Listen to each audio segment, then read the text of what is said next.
Well, it's been a long 2 weeks since our last game, but it's finally here.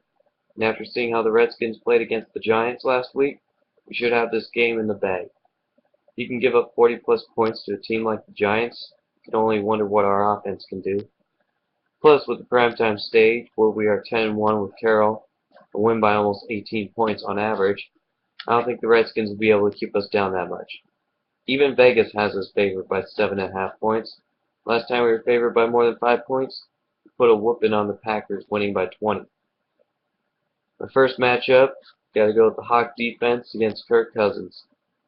Last week, Cousins had to use his arm to try and get the Skins back in the game. It worked out pretty good, if you don't count the third quarter.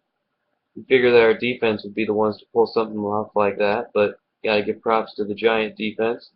They took advantage of Cousins making a rookie mistake, even though he's been in the league for 3 years, and giving it away with his eyes. Even though it's been 11 days since that game, I don't think he can fix it in that short of time, but anything's possible, I guess. As long as we can get pressure with our front four, should have many turnovers in the game. I highly doubt Cousins can pull Manning and be able to hit his receivers in under 3 seconds from the snap. He couldn't even hit his receivers against the Giants, and he had 5, sometimes 6 seconds in the pocket. So for the defense, figure we'll hold the Skins to 209 yards passing, 276 total yards, get 3 interceptions in 4 seconds. My second matchup, I'm going to go with Sherman versus Deshaun Jackson.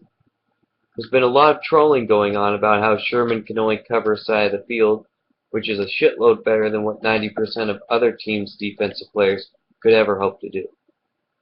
Feel like you will want to go out there and shut those fuckers up, which is why he plans on covering up Jackson for a bit. And for those that say he can't cover one person, just go back to the 49er game last year in week 2. He covered Bolden for like 95% of that game. You know what Bolden did against him? Absolutely not a damn thing. The only catch Bolden had was when Sherman wasn't covering him. So if Jackson is a starting wide receiver in any of your fantasy leagues, I would sit him for this week. My final matchup, Hawk offense against the Skin defense. Whenever the spotlight is on the Hawks, Wilson just seems to be in an entirely different zone above everyone else. That's why he'll end up being the best quarterback to ever play the game. He's already got one ring, sorry, I'm a bit tired. He's already got one ring, and God knows that won't be the only one he ends up with. With like 3 starters on the Redskins team out with injuries, I don't know how they'll be able to stop us.